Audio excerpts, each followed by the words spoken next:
Hello dears, this is Anshika Raj. I wish everything is alright in your life. Starting poem के line में हमने देखा कि किस तरीके से जॉन ड्राइडन ने सबसे पहले एक इमेज क्रिएट कर दी थॉमस शेडवेल की।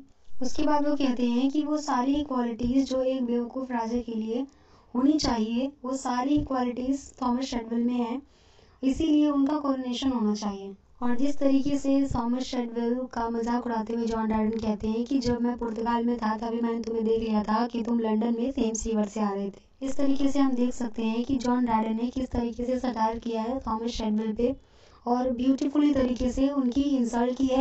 Before that, if you haven't watched last video about this pome, please watch for better understanding.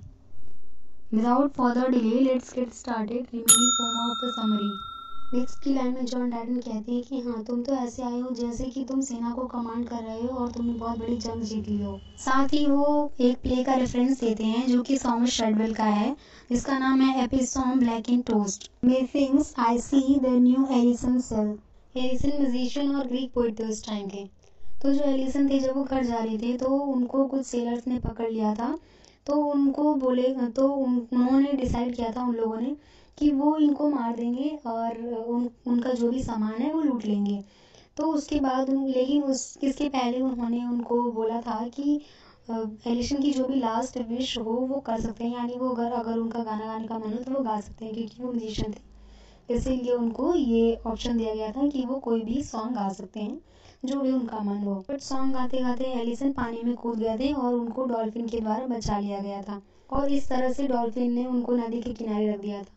इस स्टोरी से पोइट्री में जो लाइंस हैं उनका रिलेशन ये है कि उसमें ये कहना चाहते हैं कि हाँ, तुम्हें भी यानी थॉमस शेडवेल को कि तुम्हें भी एलिसन की तरह ही बचा लिया गया है, लेकिन तुम्हें किसी साफ सुथरी जगह पे नहीं रखा गया है। तुम्हें वहाँ रखा गया है जहाँ पे लोग वॉशरूम करने के लिए आते हैं, पीसीएलई पे। पीसीएलई की एक प्लेस है जहाँ पे लोग फ्रेश होने के लिए आते हैं।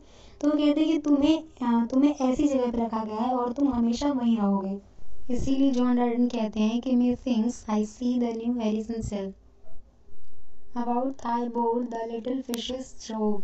जो तुम्हारी छोटी सी बोट है उसके आसपास छोटी छोटी मछलियां हैं और तुम हर रोज उनके खाने के लिए कुछ ना कुछ डालते रहते हो एज ए प्रिंस की तरह। द फैक्ट इज दैट यहाँ पे जॉन ड्राइडन क्या कर रहे हैं, थॉमस शेडवेल का अगेन मजाक उड़ा रहे हैं और वो कह रहे हैं कि हाँ, जो तुम्हारे टॉटोलॉजी वाले जो तुम्हारे वर्क है, रिपीटेशंस वाले वर्क हैं, चाहे वो पोइट्री हो या प्ले हो, तुम क्या हो, तुम उनके पेपर्स तुम ऐसे लोगों पे फेंकते हो या ऐसे लोगों को तुम देते हो जिनको अच्छी बुरे की कोई समझ नहीं है, जिनको पता ही नहीं है कि कौन सा वर्क कैसा है और उसको कैसे एनालाइज करना चाहिए, कौन सा वर्क अच्छा है या बुरा है, उनको कुछ समझ नहीं है।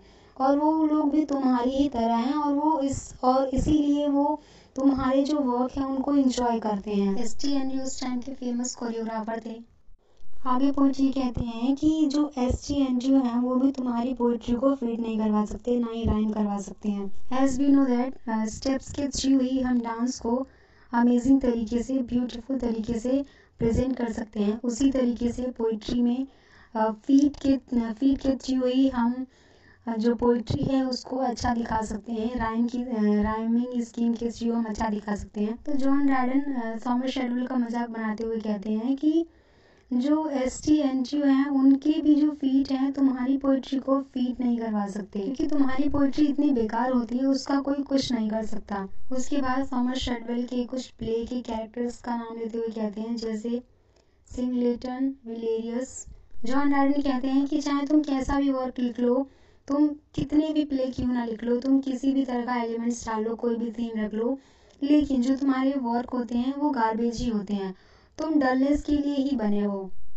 That for anointed dullness he was made. Next point ये कहना चाहते हैं कि जो अगस्तियन एज है उसमें सभी अच्छी चीज़ों को फॉलो किया जाना चाहिए था। लंदन की डेवलपमेंट के बारे में सोचना चाहिए था, लेकिन सिचुएशन ऐसी हो गई है कि हर कोई डरा हुआ है और साथ ही एक्साइटेड भी है ये जानने के लिए कि किंग चार्ल्स सेकंड को कौन मारना चाहता है। नेक्स्ट पॉइंट ये कहते हैं कि जब मैं टावर से देखता हूँ ऊपर से तो मुझे कुछ दिखाई नहीं देता, सिर्फ एक ही नेम मुझे दिखाई देता। इसके अलावा ब्रूसेल हाउसेस हैं यानी प्रोस्टिट्यूशन हाउसेस हैं, लिव्ड लव्स है, पॉल्यूटेड जॉय है। लिव्ड लव मीन्स गंदा, जो गंदा प्यार होता है वो है, यानी चारों तरफ डिस्ट्रक्शन ही फैला हुआ है, गंदगी ही फैली हुई है। यहाँ पे जॉन ड्राइडन ने एक नर्सरी की इमेज क्रिएट की है और वो कहना चाहते हैं कि एक नर्सरी में एक माँ है जिसके बहुत सारे बच्चे हैं और उसके बच्चे अनडिस्टर्ब्ड सो रहे हैं। जॉन डार्डन का मानना है कि 3 तरह के राइटर्स होते हैं। फर्स्ट वो जो ट्रेजेडी लिख सकते हैं, दूसरे वो जो रोमांटिक लिख सकते हैं और तीसरे वो जो कॉमेडी लिख सकते हैं। कॉमेडी लिखने वाले राइटर्स थर्ड क्लास होते हैं, इट मीन्स जो सबसे बेकार राइटर्स होते हैं वो उनमें से होते हैं। उनको राइटिंग के बारे में कुछ नहीं पता होता है, वर्ड सिलेक्शन के बारे में कुछ नहीं पता होता है। वो कोई से भी वर्ड्स कहीं से भी उठा के अपनी राइटिंग में डाल देते हैं। इससे उन्हें कोई फ़र्क नहीं पड़ता कि उनकी राइटिंग में किस तरह के वर्ड्स सूट करते हैं या नहीं करते हैं। बस उनको अपनी राइटिंग कंप्लीट होने से या उनका जो वर्क है वो कंप्लीट होने से मतलब होता है। नेक्स्ट नंबर पे आते हैं रोमांटिक लिखने वाले राइटर, जो एटलीस्ट कॉमेडी लिखने वालों से काफ़ी बेटर होते हैं। और उसके बाद आते हैं सबसे टॉप नंबर पे, यानी सबसे जो अच्छे राइटर्स होते हैं वो ट्रेजेडी लिखने वाले होते हैं। क्योंकि जॉन डार्डन का मानना है कि ट्रेजेडी लिखना काफ़ी डिफ़िकल्ट होता है और इसीलिए ट्रेजेडी हर कोई नहीं लिख सकता। ट्रेजेडी लिखने के लिए सेंस होना चाहिए, चॉइस ऑफ वर्ड्स जो होते हैं वो काफ़ी केयरफुल तरीके से किया जाना चाहिए और काफ़ी सारी चीज़ों का ध्यान रखना होता है जब कोई राइटर ट्रेजेडी लिखता है। इन शॉर्ट जॉन डार्डन ये कहना चाहते हैं थॉमस शेडवेल को कि उनके बस की ओनली कॉमेडी ही है, ट्रेजेडी और रोमांटिक उनके बस की नहीं है, क्योंकि उन्हें नहीं पता है कि कैसे लिखते हैं, कैसे किसी राइटिंग को लिखते हैं। उन्हें सिर्फ ऐसी उल्टी चीज़ें लिखनी होती हैं जिनका कोई मतलब नहीं होता है। जो उनकी कॉमेडी में या जो उनकी राइटिंग में जो कैरेक्टर्स होते हैं वो भी अनलर्न होते हैं, उन्हें भी पता नहीं होता है कि कैसे एक्ट करना है। जो उनके एक्टर्स होते हैं वो टोटली फ्रेशर होते हैं। वो थॉमस शेडवेल पे सटायर करते हुए कहते हैं कि उनसे कुछ भी अच्छा या बेटर एक्सपेक्ट नहीं किया जा सकता है। वो हमेशा खराब ही लिखते रहे हैं और लिखते रहेंगे। रिचर्ड फ्लेकनर जो बहुत फेमस हो चुके हैं अब तक अपनी लाइफ में और वो बूढ़े हो चुके हैं, तो अब उन्होंने क्या एक थ्रोन डिज़ाइन किया है, यानी किंग ऑफ चेयर, अपने बेटे थॉमस शेडवेल की। और उनको काफ़ी एक्सपेक्टेशंस हैं कि वो बहुत ज़्यादा नाम कमाएंगे उनके ही तरह। डेकर एक अच्छे राइटर नहीं थे, ऐसा बेन जॉनसन का मानना था। तो जॉन डार्डन जो कहते हैं कि जो डेकर हैं उन्होंने बहुत समय पहले एक प्रोफेसी की थी, यानी भविष्यवाणी जिसे कहते हैं, और उन्होंने कहा था कि एक ऐसा राजा आएगा या एक ऐसा प्रिंस आएगा जो बहुत ही बेवकूफ़ होगा, इसमें थोड़ी बहुत भी अकल नहीं होगी। तो जॉन डार्डन कहते हैं कि हाँ, अब टाइम आ गया है एक ऐसे राजा का जो बेवकूफ़ी से भरा होगा, यानी जो डेकर की प्रोफेसी है वो अब सच हो गई है। और इसीलिए जो थॉमस शेडवेल हैं वो अपने बेकार से घटिया प्ले लिखे हैं उन्होंने, मिजर्स, ह्यूमरिस्ट, हिपोक्रिट्स जैसे बेवकूफ़ी से भरे प्ले लिखे हैं, जिसे अगर वेस्ट कहा जाए या गार्बेज कहा जाए तो गलत नहीं होगा। Remaining summary of the poem we will discuss in the next video, because ये वीडियो काफ़ी लेंथी हो गई है। Till then bye bye.